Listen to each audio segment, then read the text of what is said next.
Happy election night, everybody.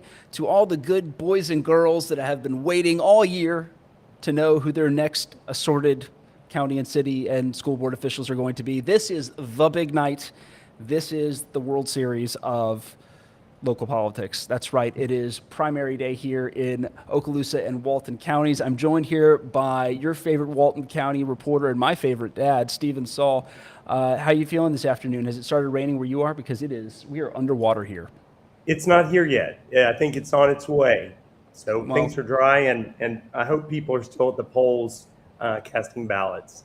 Yeah, so we have about 15 minutes left, and I can't imagine that anybody is going to vote in the last 15 minutes because it is underwater here. I think that we're looking at probably, I don't want to say an early close because they can't close them legally, but I'm looking at the numbers, and it doesn't look good for voter turnout in this one. The last number I got was 21.31 percentage points or percent of people turned out for this election. And let me do one quick look to make sure they haven't jumped and given us a ton of election. Oh no, 21.75 is where we're at right now. In 2022, you'll remember we had 3 school board elections in Okaloosa County. We were at 29% turnout, so we're way off the mark. And what I think is really interesting about that is that when you're that far off the mark in terms of turnout, that heavily favors incumbents. And so we may see this as a boon for the incumbents here in Okaloosa and Walton counties. I guess it depends on how fast the rain gets to Walton County, right? Yeah, and I have to say that it's overcast, but it still looks fine, and we're not getting precipitation yet here. So yeah, we're waiting for the next 11 minutes, and we'll have the initial results from Okaloosa and Walton County Supervisor of Elections. Here are all of the races that we're covering. We're talking about the Okaloosa County School Board seats, districts 3 and 5. 3 is Mitch Reed and Linda Ivanchek. Linda Ivanchek is the 2-term incumbent. She's currently the only educator on the board after Dr. Lamar White leaves at the end of the year. And then School Board District 5 pits Brett Hinely, who was appointed by Governor Ron DeSantis to that seat after Dr. Diane Calley left the board to take the principal job at Destin High School. And her opponent is Cynthia West, who has been in the news for a bunch of things recently. She made national headlines earlier this year when she made a series of accusations against then, or I guess he's still currently a congressman, Thomas Massey. They had been in a relationship, but that had nothing to do with the school board. On the school board side of things, it's going to be interesting to go through all of her policies as we proceed throughout the night and hopefully speak to her in about an hour and talk to her about policies she would want to put in if she were to win, things like that. Her opponent, Brett Hinely, I think we already kind of covered him a little bit. He is the incumbent right now. He's a local marina operator here in the area, and we'll be watching that one closely. Over in Walton County, though, that's where most of our elections are going to be, and that's why this guy over here is with us tonight. It's because, Stephen, you're a Walton County guy, and Walton County School Board 3, Gordon Porter and Bill Eddins Jr. Bill Eddins, another incumbent, but this is the only one where this is the only election that we've seen where it's a rematch from 4 years ago. And that rematch, I believe Mr. Eddins pulled it out, but it was, it was 51.5% to 48.5%. It was a separation of about 150 votes in that election. So I would expect another close one. What do you think, Dad? I just think also that it's been of all the races here, it's been the quiet one, so which is surprising. But the county commission races are really what has drawn the attention of the voters.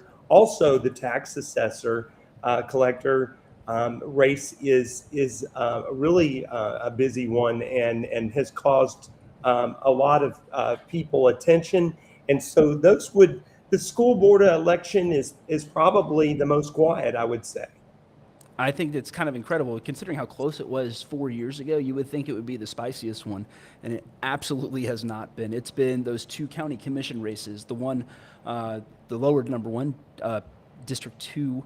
Danny Glidewell is running for re-election. This would be his 3rd term in office as a Walton County Commissioner. He's running against Warren Whitaker, That District 2 is a North End seat, and it has been, I think, probably the nastiest of the two, the most, in the dirt, people saying things about each other's mamas, maybe not that far, but we've seen a lot of thrash in that. And I mean, I was looking through just everything that has gone on in that election over the last 6 months, and I just had a list of different accusations, different things that have been thrown at people.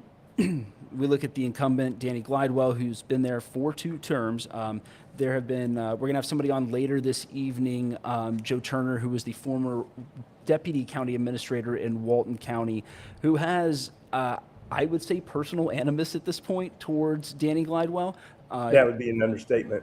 I would say that he really wants him to lose this election. He's thrown everything from the fact that he got a reimbursement for $11,000 on his graduate school from the county, and that he was one of only 2 people to use that reimbursement policy when it was reinstated in 2018.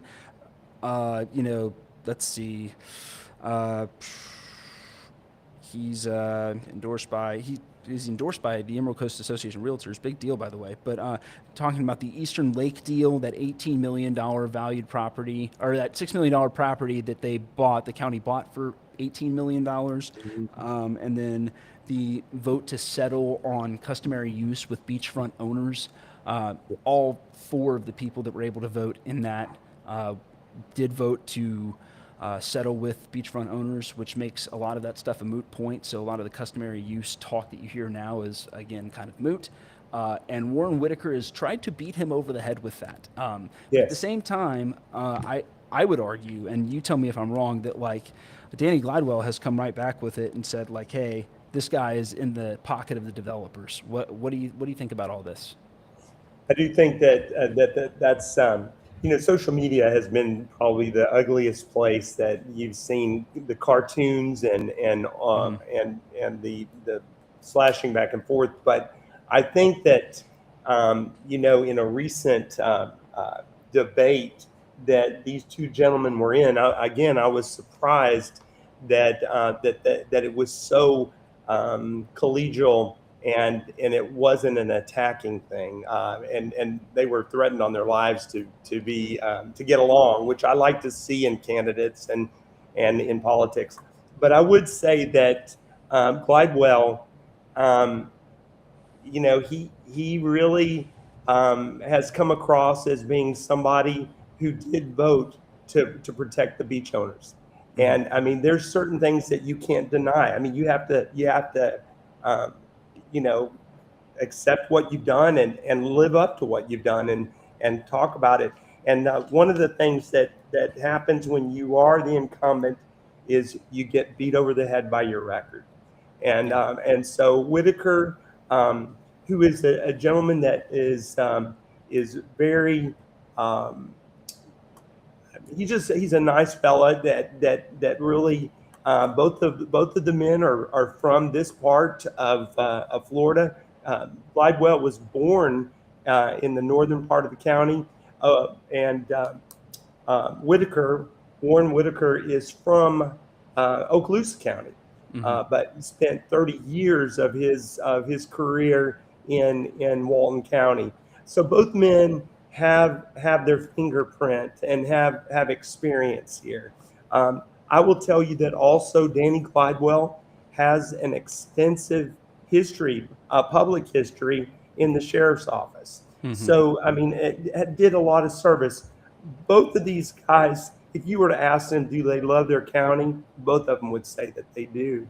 I think that the integrity and the kind of the attitudes they take about what government needs to do. Glidewell spoke recently about we need to make this place better for the public, and you just feel like, well, okay, why don't we make this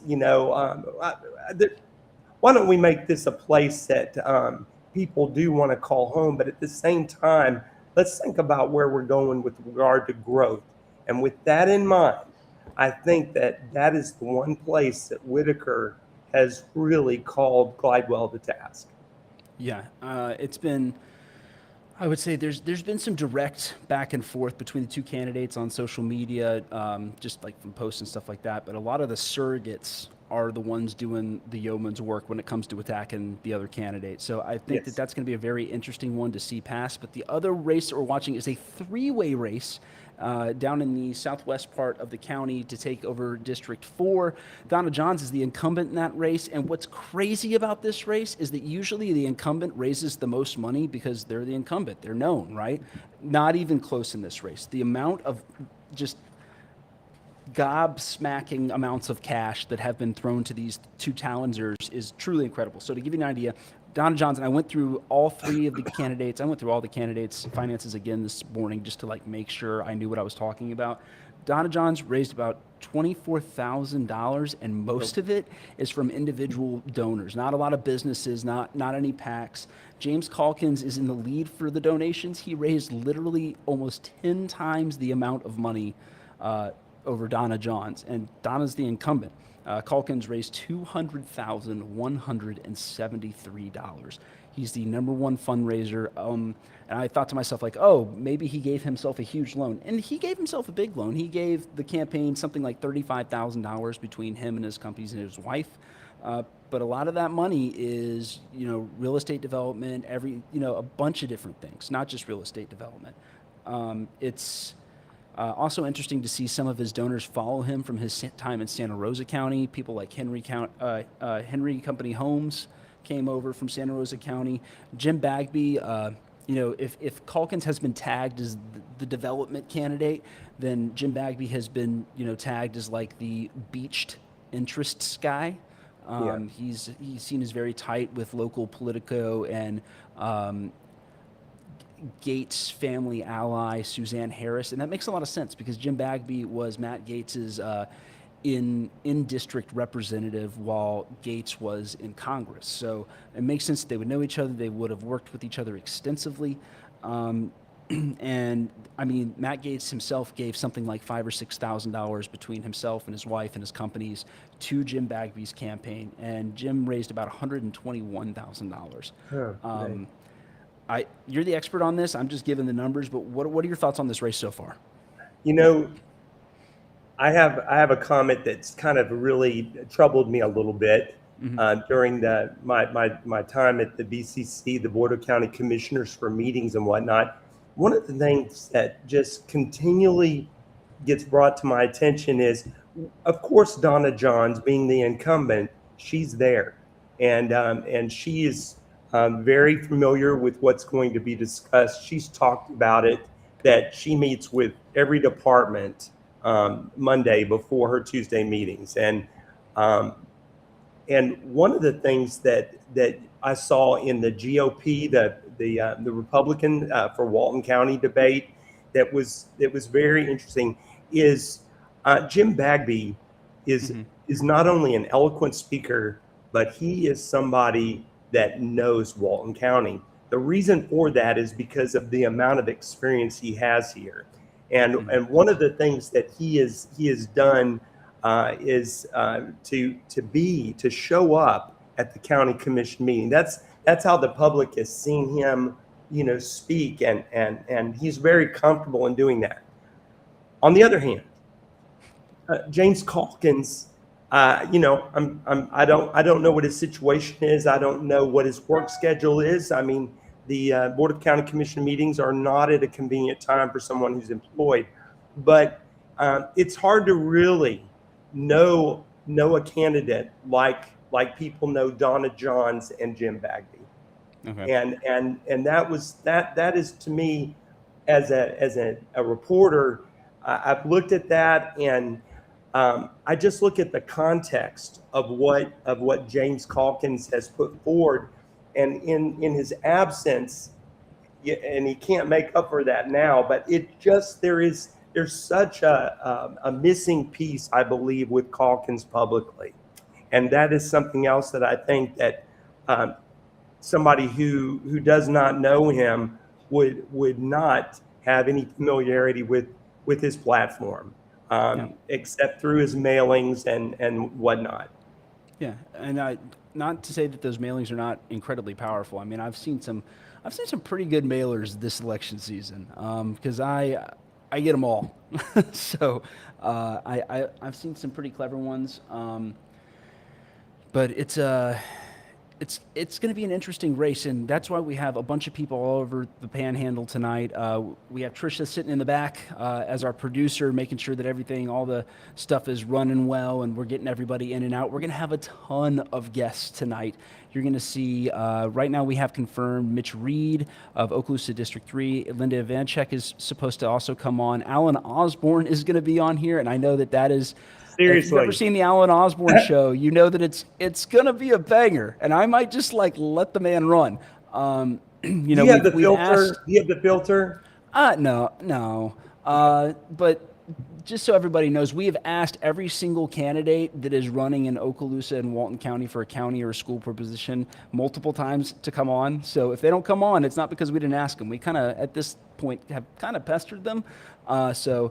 We have, who else do we have coming in? Joe Turner, former deputy county administrator for Walton County, is going to come in and give his thoughts at about 7:45. We should probably have most of the election results by then, so that'll be interesting.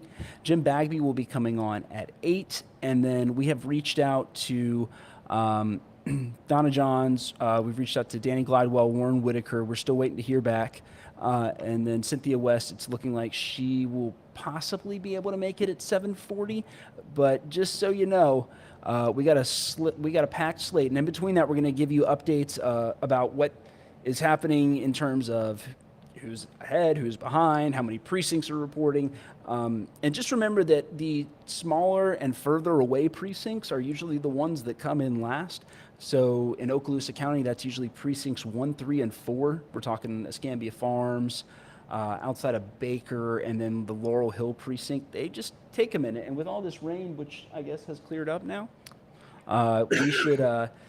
we should see some delays, especially in the north end. It's 7:04, which means that we might have some initial results. So I'm going to pull this in while we're waiting. And just so you know, Meredith McCallman is also in Crestview right now, trying to work through some tech difficulties. Looks like they're not having a super great time making the Wi-Fi work there. So we're going to figure that out. But here are the unofficial results that have just come in. Okay, they don't have anything yet. They've just set up the site to receive them. That means they're very, very close. So we should have something in the next probably 5 or 10 minutes. They have 129 vote-by-mail ballots remaining to count. So that's probably what that initial issue is. We're looking to see, how many Republicans, Democrats, independents, non-party people are coming in as well. So we're going to have a bunch of that stuff while we're waiting. Let's see if this thing is going to play out. I think what's going to be interesting about this one is just how many moving parts there are so far this year with all of these different elections, things of that nature that are going to make a big difference. Because usually in the primary here in Okaloosa and Walton County, that essentially decides all your local offices. I mean, we have a bunch of state offices that are up for election as well, but frankly, I'm going to leave those to the big boys in Tallahassee, as it were. They have a lot more resources to cover the state, and besides, everybody's already over there anyway. And I'm not trying to do a worse job than somebody else 150 miles away. So you're going to hear a lot of local stuff, school board results. You're going to hear county commission results. We have a lot to go over as you're looking at all of the great scenes and sites that we have here in Okaloosa and Walton County, just beautiful places that people will soon be in charge of. So right. Again, we're following a total of 7 races. Walton, we're watching the tax collector race or tax assessor race. If you are from Texas, you will say tax assessor. And then we're going to be looking at District 3 for the Walton County School Board. Gordon Porter, Bill Eddins. That's a rematch, so we'll see how that one goes. We'll also be looking at 2 county commission races here. We're looking, first of all, District 2, Danny Glidewell, Warren Whitaker, like we said, has been a particularly nasty race as far as primaries go. And then one that I think has been dissipated by the number of people, 3 people in that race in District 4. Donna Johns, the incumbent, is up against 2 challengers with a ton of cash on hand. We're talking about Jim Bagby, who was formerly of the Destin City Council as of about, I think, 3 or 4 months ago, is when he resigned. And then we're also looking at James Calkins, who is a former Santa Rosa County commissioner over there on the other side of Okaloosa County. So we have a lot of stuff to cover, and we're just waiting for those initial results to come in. But while we're doing that, I think it's going to be interesting just to talk about the turnout. I think we've covered this kind of at the beginning, but we're having lower than 4 year ago turnout. So 4 years ago, 2022, Okaloosa County had roughly 29-30% of people turn out for the election, that primary election, and it's trailing behind that right now, which is good news for the incumbents typically, because usually people are not mad enough to throw somebody out. They're not going to show up to the polls. And then Walton County is tracking a little bit ahead, which I know doesn't surprise you, Stephen, because at the end of the day, the election climate in Walton County has been a lot more acerbic. Can you talk a little bit about that? Please repeat that for me, Christopher. So I was saying that the election climate in Walton County has been much more acerbic this time around than maybe in years past. It seems to be a much more, I don't want to say antagonistic, but I'm going to say antagonistic kind of election this time around than it has been in the past. You know, I think that people have a lot of emotion around the Board of County Commissioners. I think that it becomes very heated. But I think that one of the things that I've seen as a citizen of Walton County, a reporter for Walton County, and really in many ways enduring very, very long meetings, you see a lot of emotion from our county commissioners. It's what they've done is they've set the bar up so high with regard to just letting it fly at the BCC. And I think that what it does is it kind of instigates a need in some cases. That I'm surprised that there's not more competition for these offices, because people seem to be at times very frustrated. I think that the understanding has always been, if you don't raise my taxes, don't raise my millage rate, then leave me alone and don't do that, then I'm going to let the rest slide. But I think we're living in a place right now, especially when we look at Walton County, that is booming with growth and development, and people are concerned about infrastructure. They're concerned about things that, where are we going to be in 5 or 10 years? So I do think that the conversations are such that there's more interest in who our commissioners are and maybe who needs to run. I will tell you that it is not a friendly environment, and so in some cases I can understand why people don't want to. So we have the first results in from Walton County. I'm going to pull them up on our screen over here just so that everybody can see them. But I think that this is going to maybe surprise a couple of people. So let me pull up Walton. Right now, these are all the U.S. Senator and all the big positions. Let's get down to the stuff that we care about right here. Tax collector Brian McBroom. This is one precinct reporting of 22. So this is like less than 5% of the votes are in right now. Brian McBroom leads 56-43 over Jessica Carter Laird. Early votes decidedly in McBroom's favor. Election day votes smaller and also closer. Same thing with vote by mail. We're looking at Republican County Commissioner District 2 now. Danny Glidewell, Warren Whitaker. Whitaker, the challenger, is up right now, and I think that's significantly in favor. He's ahead in all three groups: election day, early votes, and vote by mail. But his early vote tally is about 1,100 more than the incumbent Danny Glidewell. Again, with one precinct reporting, this stuff could change dramatically depending on which precinct it is. Republican County Commissioner District 4, Jim Bagby leads. It's a rather narrow lead, 300-ish, 350-ish votes over James Calkins. The incumbent Donna Johns in third. She's trailing by about 400 votes, even though she's in third. That's a tight race. They're all within 5 percentage points of each other. And then these are all the Democrats. School board member Bill Eddins has a slight lead right now. He has, 300-ish votes from all the early voting, stuff like that. All the early votes are in. All the vote by mail ballots are in, which means that those aren't going to change. We're going to be seeing all the election day votes changing. So let me pull over Okaloosa. Beg your pardon. Run this thing one more time, see if we get lucky on the refresh. But while we're waiting for that thing to happen, I'm going to pull this thing down, and we are going to see what else we can see from, oh, there we go, view unofficial results, and see if it refreshes. Nothing yet from Okaloosa County. There's a chance that they might have Wi-Fi issues. We're still waiting for Meredith McCallman, who is actually live, or of course she's live. She's alive. I have to sign that paycheck, so she better be alive.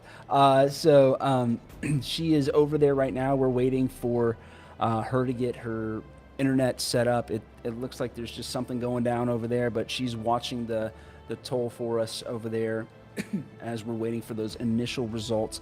And we are roughly 8 minutes away from our very first interview.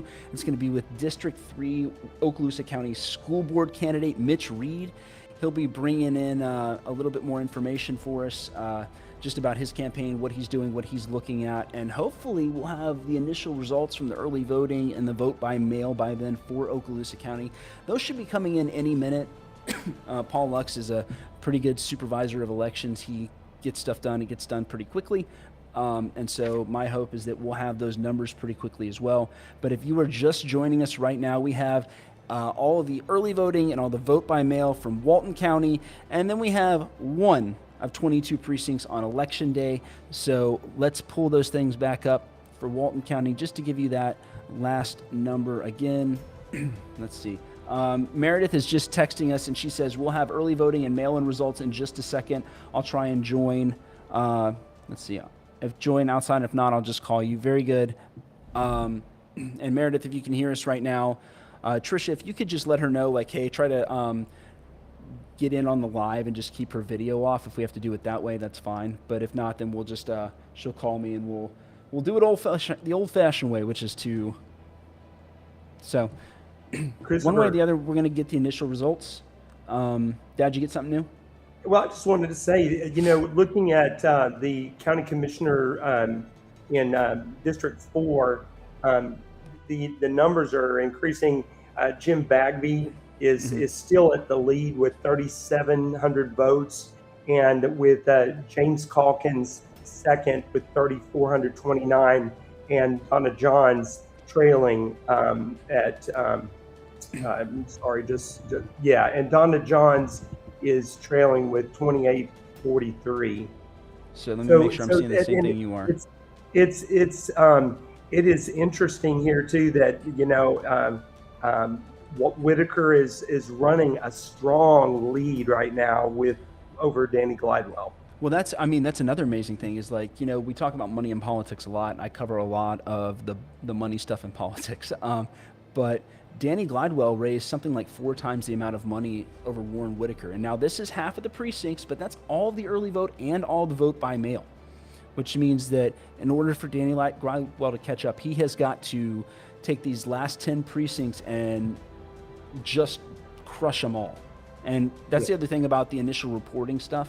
They don't give us the precinct by precinct data, so I can't break it down for you guys and say, like, hey, this is what happened in this precinct, and he won this precinct by this much, and yada, yada, yada. It doesn't work like that for about a month and a half while they compile all of that data, which unfortunately for us means that,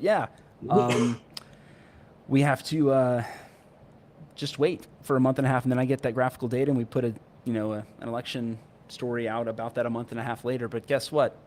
Once the election's done, nobody really cares what the precinct data is. So we'll still do that follow-up just for our records. But it's important to know that this is, it's an exciting night. This is wild, man. For somebody to take 25% of the money is that's incredible. So we'll be watching that one very closely. Okaloosa is still not reporting any initial data. So we're working on that. But what I'm going to do is take a quick break and excuse me, update all these precinct reporting data things that you see down here so you have them. So stay with us. I'm going to update these, but I'm going to take my face off so that you don't look at me and go, why is this dude just staring at a camera? So we will be back in just a minute. Stay with us. We're going to get you all the information. I just need to do some updating.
Let's try that again. Welcome back, everybody. I'm about to bring our first candidate on. Mitch Reed is joining us from the campaign trail. Mr. Reed, thank you so much for joining us, being with us this evening.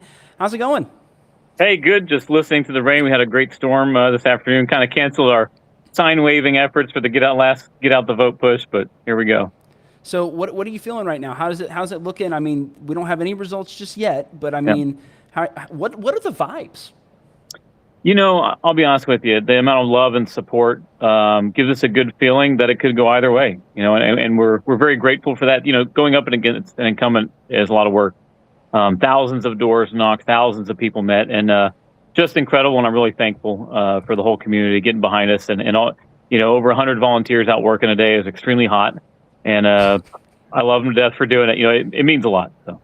So I mean, how many? I think at one point you had told me, I think maybe 3 or 4 months ago, you had knocked on like something like 5,000 doors. Have you hit the 10K yet? No, we're probably sitting between 7 and 8. Yeah. Okay, so I mean that's still a lot of doors. what were the biggest complaints or struggles or hopes or dreams that you heard from people as you were telling them, hey, I'm running for school board? They wanted to make sure that we had children first as a number one priority. Yeah. And I'm not going to talk negatively about anybody, but making sure that they're the absolute number one priority and safety being the top of that list. Got it. Right on. Well, sir, I know you have a lot to do, a lot of calls to make. We're still waiting for those initial results, so it's really exciting. But, we're excited to have you on here and for you to take the time with us on a very busy evening. We really appreciate it, sir. Yeah, good to see you guys. Thank you. All right. Well, that was Mitch Reed, candidate for District 3 here in Okaloosa County for the school board, joining us live from somewhere else. But it's good to be back with you, Dad. And it looks like we have Meredith. So Meredith is going to be coming on here in the next couple of minutes. She's going to give me a big thumbs up when she's ready to go because she's kind of scooting back and forth between the elections office to make sure we're not missing anything. I got a thumbs up. So here she comes, Meredith. It has been quite the evening for you. Tell us what's going on over there. Yes, so for the viewers who aren't here to witness what's going on, I have no Wi-Fi at this tax collector's office that I'm reporting from. So I'm standing outside. The lightning has calmed down a little bit. Looks like I can finally be heard over the sound of the rain. But very exciting news. We have results, unofficial results for the early voting election ballot and the vote by mail. Okay. So I can read you those off. I have a lot of papers here. So let's see if I can get like a nice little setup going. Very good. Maybe not. All right. This is going to bear with me. I'm flipping through papers and holding my phone at the same time. All right. Do you care about all the races or are there specific ones? No, let's go to our local races. I think that we'll get to the state races a little bit later in the evening as it's necessary. Okay. We'll just kind of go from there. Then let me go down this list. So the races that a lot of people are really tuned into are the school board races. For school board districts 3, in early voting, Linda Ivanchek won over Mitch Reed. It was a difference of about 400 votes. She received 4,505 votes, while Mitch Reed received 4,128. And then for school board district 5, Brett Hinely won in early voting over Cynthia West with 5,392 votes. Okay. She tailed with 3,298. And then for vote by mail ballots, we have the same races. School Board District 3, Linda Evanchyk won with 3,090 votes over Mitch Reed with 2,100. And then for School Board District 5 in vote by mail, Brett Hinely won with 2,613 votes over Cynthia West, who received 2,524. So is there anybody there with you in the tax collector's office? Are y'all, seeing a whole lot of stuff coming in and out, or what's going on in there? Yeah, so really what it looks like is the commissioners are all kind of in a separate private room. We're not able to really interact with them. And then Mr. Paul Lux will come out, brief intermittently, and share the results. And then it usually takes about 5 minutes before they print off all the papers and hand them to me. And then I can come on back out and read a lot. They're hoping to have kind of obviously in elections like this, nothing can be done until, tomorrow essentially, but I think they're hoping to have somewhat like unofficial results for things within the next 45, it's looking like. I'm not sure what's going on in there right now. Obviously I'm not in there, but yeah, pretty smooth. There's a few people here. There's a couple candidates, but pretty basic stuff other than the fact that I don't have Wi-Fi. All right. Well, awesome. Well, we will send you back into the Lion's Den. Let us know what's going on. But while you're going out, Alan Osborne is coming in. Alan, thank you so much for joining us this evening. How's it in your neck of the woods? Yeah, we're live from the Horsepower Pavilion. And what we understand is that Warren Whitaker and Danny Glidewell have upset the incumbents, is what we believe in Walton County. What's going on in Okaloosa? Man, it's busy. We got a bunch of tight school board races over here. They're within a couple hundred votes of each other. It's a lower turnout election over here, and so it's swinging toward the incumbents right now, and it looks like it might stick that way. But it's too close to call, which always is fun for my job. We consider this a victory. Even in the races that we didn't change things, we educated the public about what's happening. And you saw a tidal wave going through Walton County right now. And so I guess the education, if you didn't work, is going to continue to educate people. We got Warren Whitaker here. Come here, Warren. Tell him. Warren. What's up? Hey, Warren. everybody. 60% with 19 of 22 precincts. So changes in the air. We got a close school board race, so we'll see what's up. What can we do for Midway Goods? How y'all feeling? What's on tap? It's awesome to feel like you've affected change through the constitutional processes given to us by our forefathers, and we're all here happy. So, Mr. Whitaker, let me ask you a couple questions while I got you.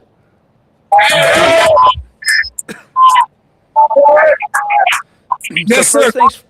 First things first, what is it going to look like in 4 years after your first, if this thing holds, what's it going to look like in 4 years in Walton County? What's going to change? Well, first and foremost, we're going to work on getting that forensic audit that I've been talking about. Mr. Whitaker, why is that important? Why is that important? Yeah.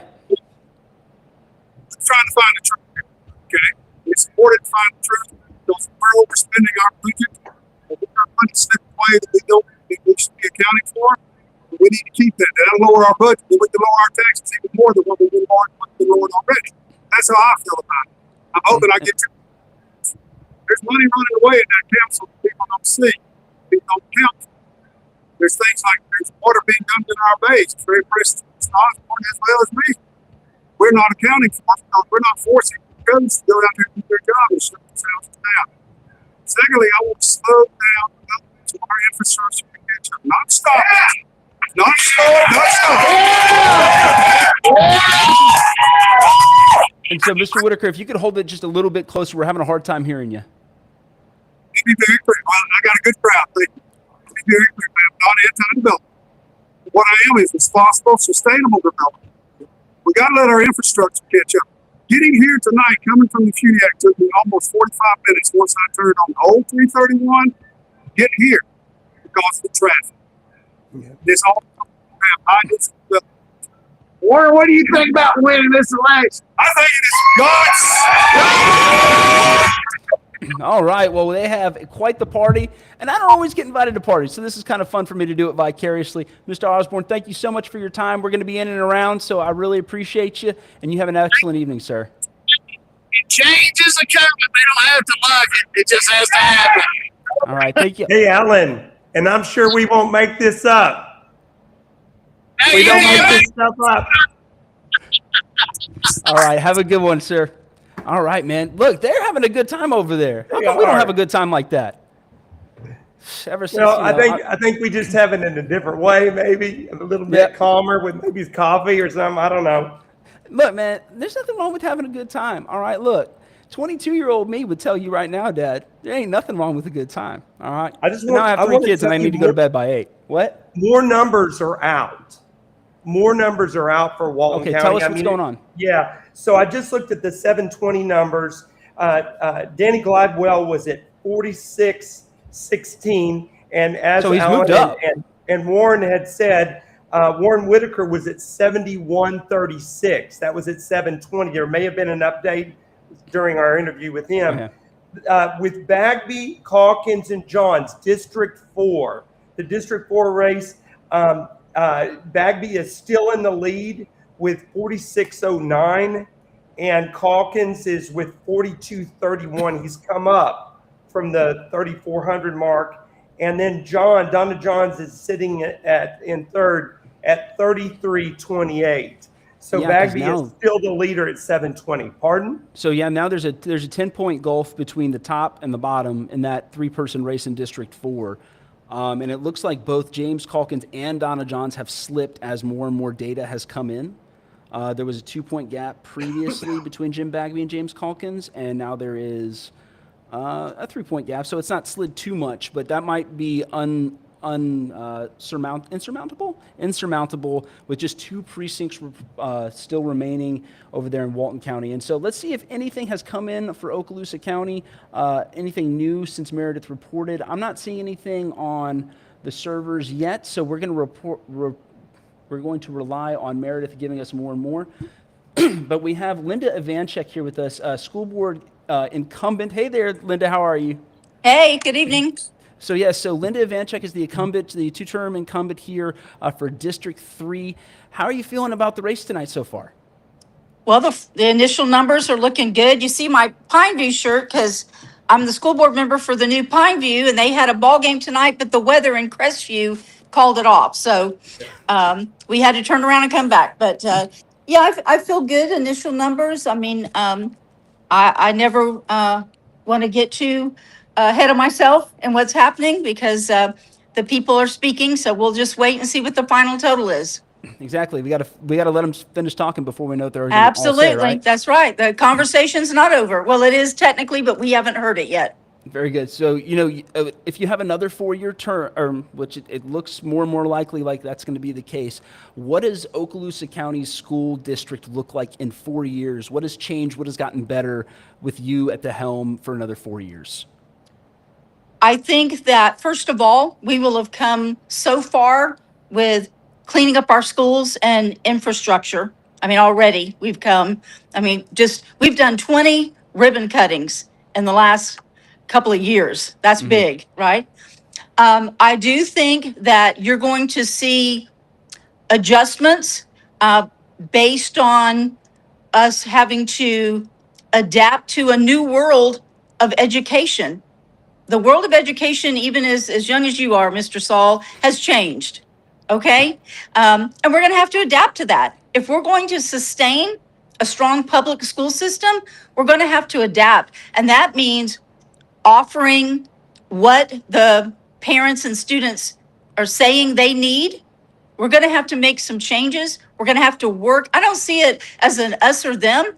I see working with homeschoolers, working with those in other places to offer the best for all our students. And I say we've already taken those steps. And I think you said in 4 years, I think you'll see an entirely different way of us working with all those groups than you see today. Very good. Well, Ms. Evanchyk, thank you so much for your time and getting with us today. I know you got plenty of stuff to do, so I don't want to keep you for too long, but thank you so much for your time this evening. Thank you. I appreciate you having me on. Take care. Ma'am. Thanks, y'all. So Linda Evanchyk, the school district representative for District 3, is looking all the more likely to have won re-election here for her 3rd term. It is... let's see. I think Meredith is about to come on. Do I have Meredith? I do. Yes. So there she is. I'm going to bring her back on. Meredith, what are the numbers looking like? We just got finished talking with Linda Evanchyk.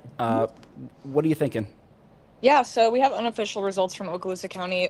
Something worth mentioning is that due to an electrical storm, the Baker and the Blackman precincts are not counted yet, and those numbers are usually pretty high, I hear. So that could, in some of the close races, it could fluctuate, but right now what we're looking at is for School Board District 5, the total amount of votes cast were just a little over 28,000.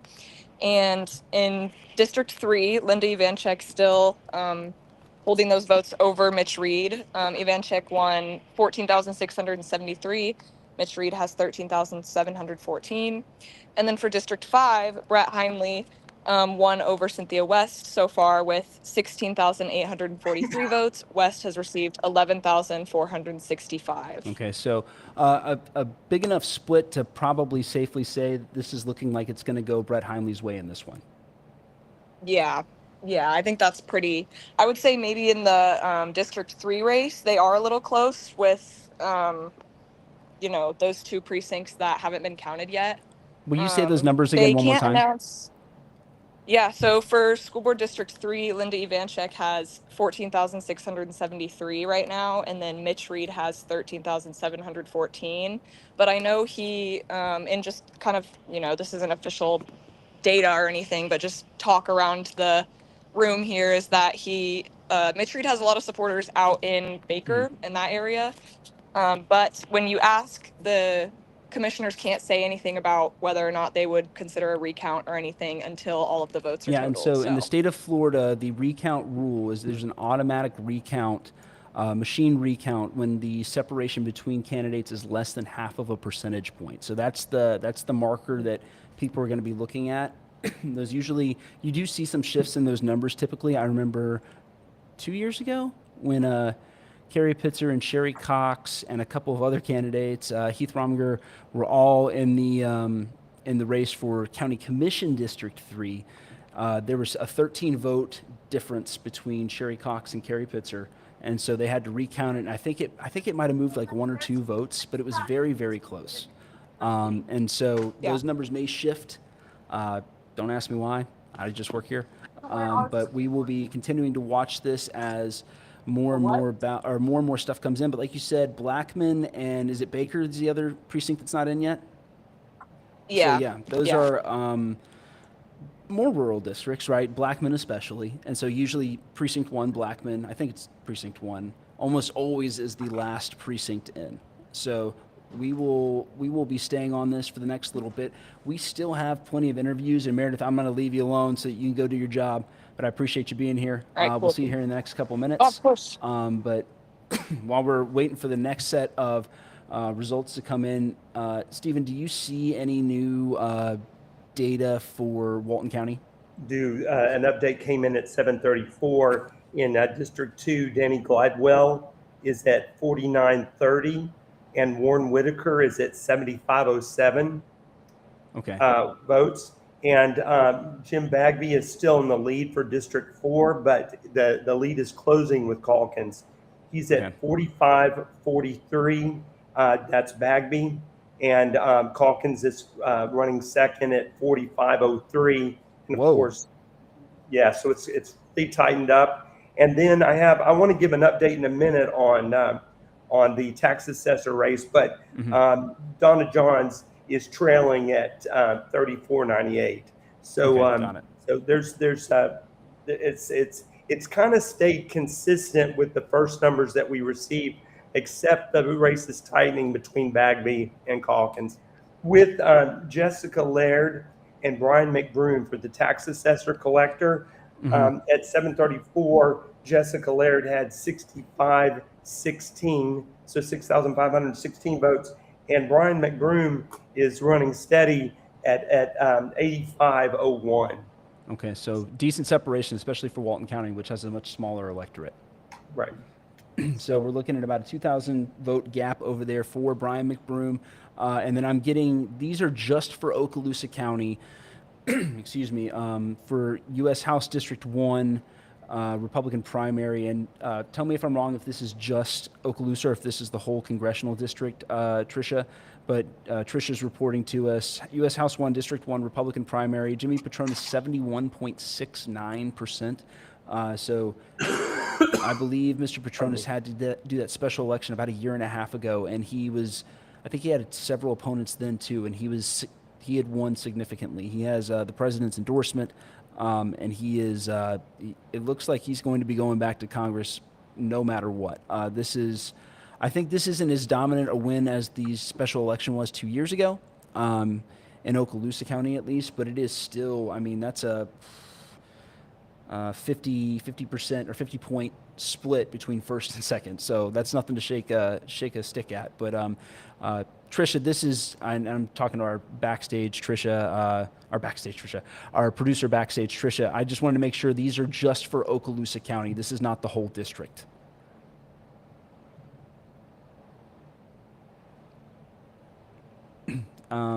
Okay, it looks like Meredith has new information as well. Yes. So Meredith is going to come back on and give us the last couple of precinct numbers for the school district races in Okaloosa County. Got it. Okay, so those numbers I gave you for the Republican primary are just Okaloosa County. for the U.S. House District 1. Jimmy Petronas, though, has a commanding lead in Okaloosa County. I would imagine it's probably very similar in this primary. The Republican electorate in Northwest Florida is very similar throughout the 4 counties that U.S. House District 1 represents. So I wouldn't imagine too much of a variation. The change usually comes in the general election when you have a Democrat on the ballot. Escambia County tends to go further into the Democratic camp. So we'll see what happens there. But we are going to wait for Meredith to come on. She's got updates from Baker and Blackman. Apparently, they just came in, and those could be the deciders between Linda Evanchyk and Mitch Reed in that District 3. It does look like it's going to be looks like we have Joe Turner. So we are going to wait on Meredith and bring Joe in. Joe Turner, former Deputy County Administrator over there at Walton County. It looks like you got what you wanted. I'm stoked. It's a great night. It's a great night. So tell me a little bit about this. I don't want to say beef because that makes it sound like it's like Juvenile. And it's not. But yeah, but like, tell me why is this election so important to you? Why have you been so involved in Walton County politics even after you've departed? Well, I guess to be fair and to let the audience know, I'm totally biased. I have a personal agenda against Commissioner Danny Glidewell. What they need to understand is that me and my former boss, the county administrator, Quinn Robertson, we went to the Walton County Sheriff's Office to report what we believe were potential criminal violations or crimes by Commissioner Danny Glidewell. And instead of having those investigated by the Walton County Sheriff's Office, it was instead weaponized against us. And therefore, we had been prosecuted and arrested and charged on 34 different felonies, which, just to let the people know, the felonies consist of us looking at a county-owned iPad, and that's the crime we're accused of. Well, that's not one that we typically see on the books. So I'm very interested to see how this turns out. When is that next court date? Thursday right now, slated for the 20th. I'm not sure if it's going to get moved or not. So, very good. Well, this is a big win. What do you want people in Walton County to know about just the whole situation? What do you want to see from this next county commissioner? What needs to change in Walton County, in your opinion? Well, there needs to be a forensic audit. There needs to be fiscal transparency. When you have a county government that's grown from $150 million to $330 million over the last 8 years, and that's at 3.5 times faster than the rate of population, you've had massive expansion of the number of employees with the county. Taxes have gone up every year for the most part because of the rising home values. So the taxpayers need a break. And when you live in a county that's supposedly 75% Republican, just maybe once in a while, they might actually vote to cut the size and scope of government. That would be kind of cool. Yeah, very good. Well, I am so thankful that you'd be on here. And if people want to connect with you, especially about your podcast, because I'm a big city government nerd, and you're also a big city government nerd, where can they find you?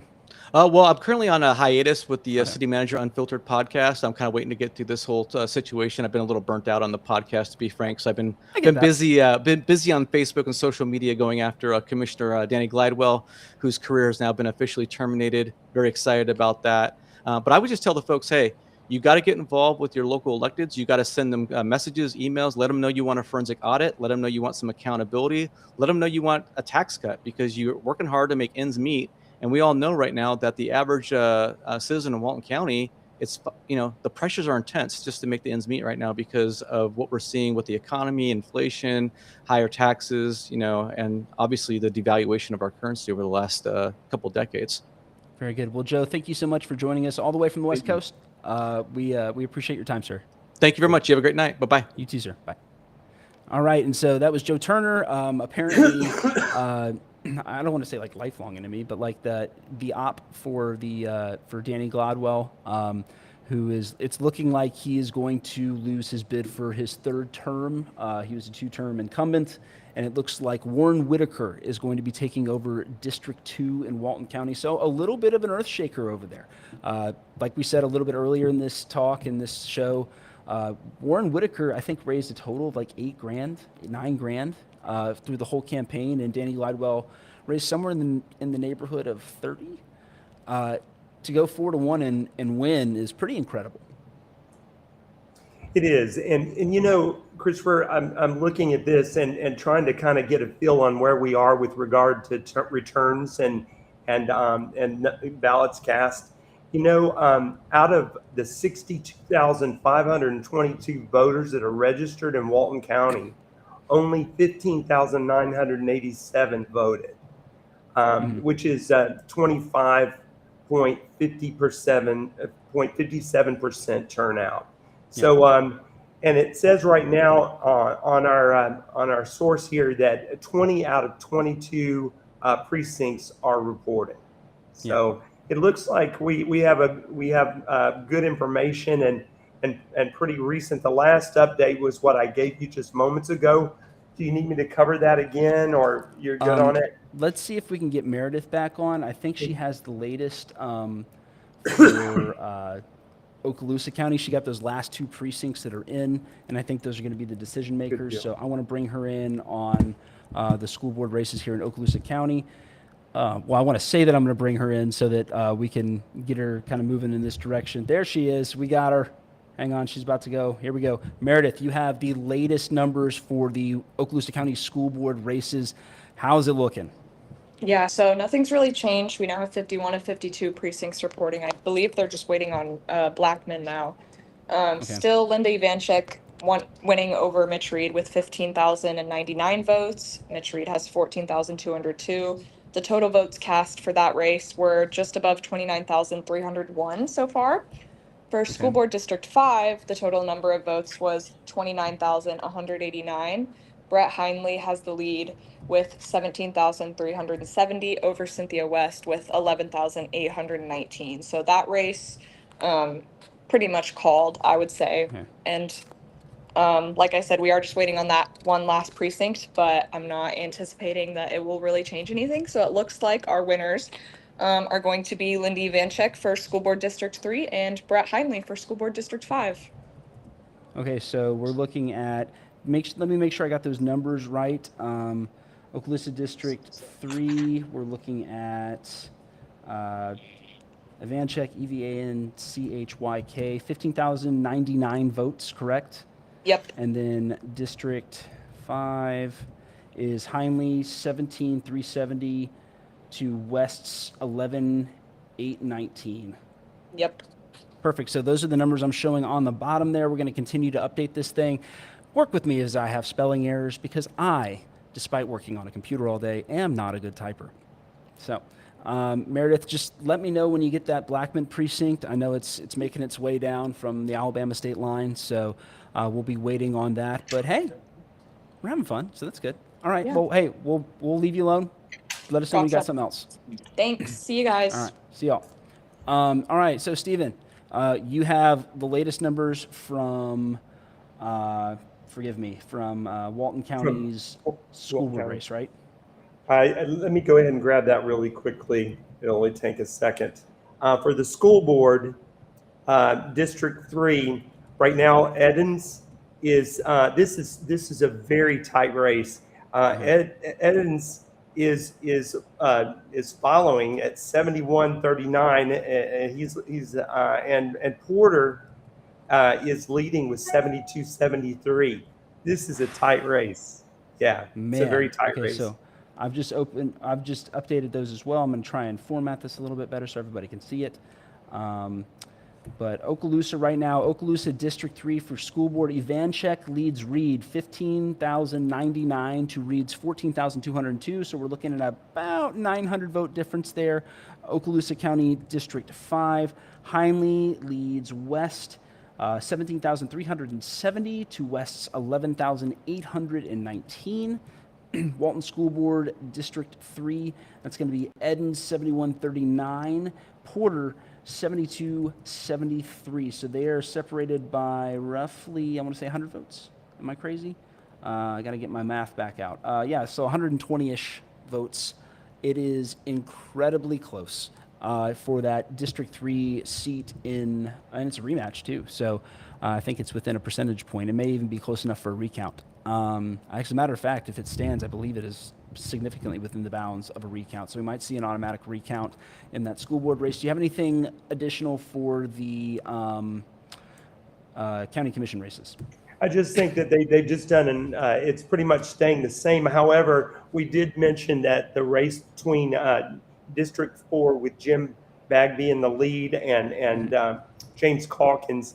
They are still in the same position with Bagby leading at 48.92 and Calkins trailing with 45.35, and Johns is trailing far behind at 35.25.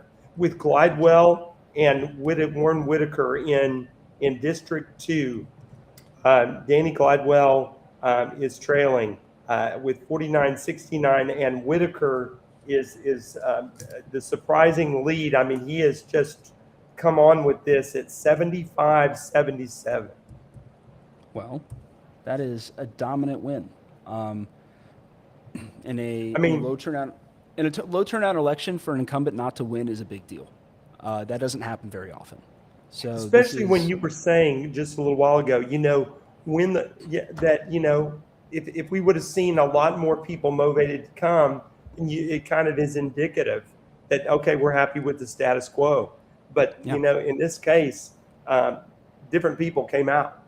Yeah. So I'm gonna continue to format this trailing thing down here, but I mean, we're looking at a very defined race for District 3 or District 2. Not so much in District 4, where it's, that's 300 votes. That I don't think it's going to change very much, but that's still a very close margin. And it's wild that one is District 2, and it's where the winner is a guy that got outspent 4-1, and then in District 4 you have two people that cleared six figures, right, and they're the top leaders, and then the person that had $25,000 in their account is in third. That and the incumbent. It does, and the incumbent. It just none of it makes any sense, which I love. That's fun, right? How boring would it be if we knew everything that was going to happen before it happened? So what about the tax collector? Do you know what the tax collector's race looks like? Yes. Right now, McBroom is still in a severe lead. So that looks like pretty much a done deal at Brian McBroom with 85.69. Okay. And trailing is Jessica Laird at 65.86. So, yeah. Go ahead, please. So anyway, the one thing that we'll mention here is that in his candidating, one of the things that Brian McBroom did is he said that he has had a lot of experience because he was the assistant for not 10 years but almost 2 decades. Mm-hmm. This is a fellow that I think he has some strong pull behind him, and he has certainly the experience, and I think that spoke for him and moved this decision as strongly as it has gone for him. Yeah, and just looking at these other races, I am just still blown away by the District 2 and the District 4 results for Walton County. They're totally unexpected, which is, I think, just so much fun as a reporter to look at. Because that's what I did for today, was I looked at all the financials and I'm like, I don't know how you overcome a $4-1 deficit. To me, that's just wild. I don't know how, frankly, the fact that Donna Johns got as many votes as she did with, again, a quarter or an eighth of the money is also kind of relatively impressive. Jim Bagby, 200,000, or excuse me, James Calkins, 200,000, the highest spending candidate in any race on the Emerald Coast, loses. Jim Bagby, the former Destin City Councilman, to Calkins' former Santa Rosa County Commissioner, takes the win. I think that I'm probably, the second we finish this, I'm going to log off Facebook because I don't think that's a safe place to be. It's politics. Politics. It's been very interesting to watch this, and one thing that I'm gonna, as a homeowner, and I'm gonna be glad to see the signs go away. Yeah. It's gonna be man. Well, if I had $1 for every single post, it's like somebody has destroyed my signs and they're out to destroy my campaign by destroying my signs.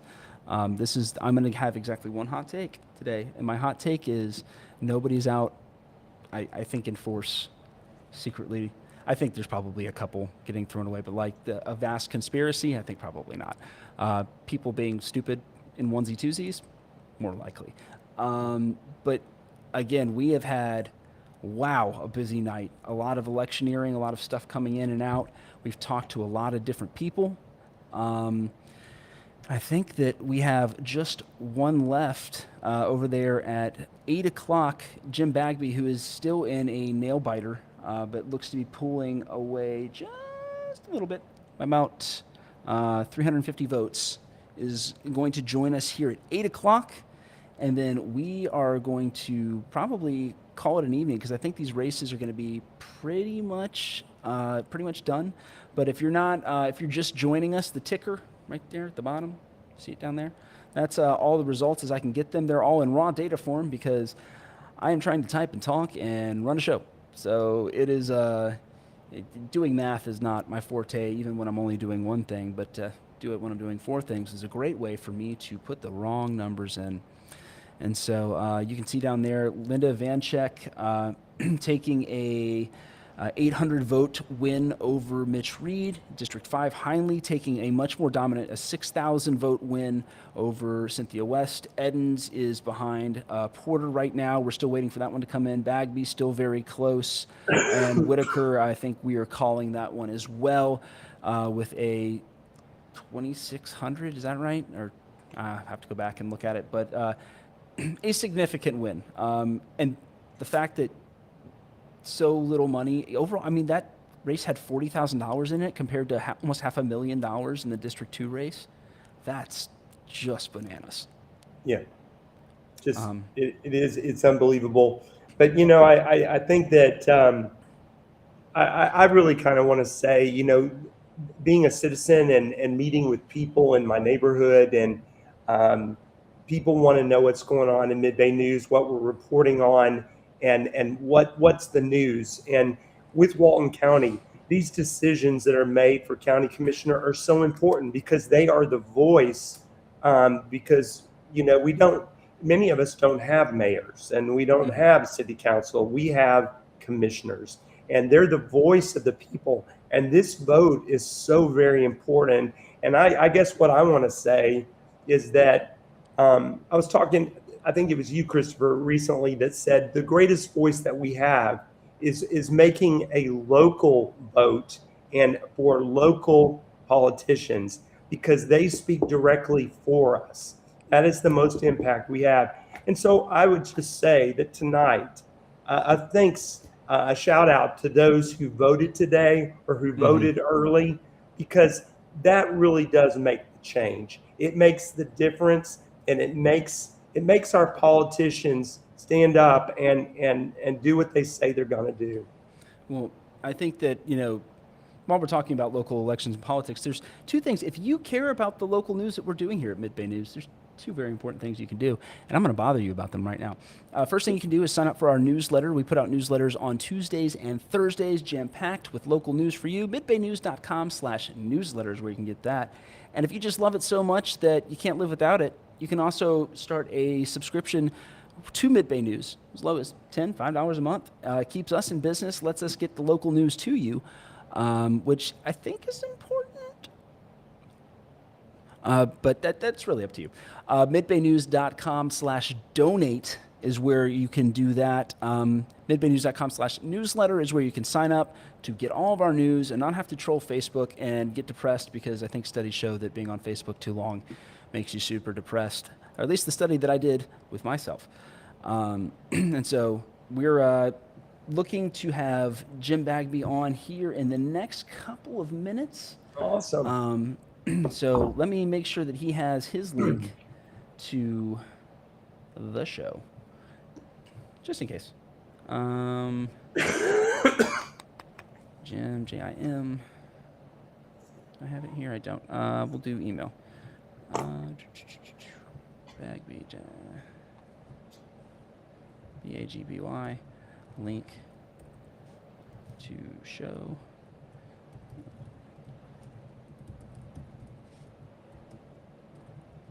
All right, so hopefully we will see Mr. Bagby here pretty shortly. But again, in a state result. Okay, so we have more state results. But again, these are all local results of state races. So this means they won the counties, not the state. All right. That's right. So say it with me. For all the believers in the back, can I get an amen? Amen. Thank you. All right. So latest from local results. I'm looking for Republican primary. This is Okaloosa County only. All right. Jimmy Petronas, 70.78%. Frankman, 20.82%. Doug Chico, 8.4%. Statewide, the U.S. Senate Republican race, Ashley Moody, 78%. The Field, 22%.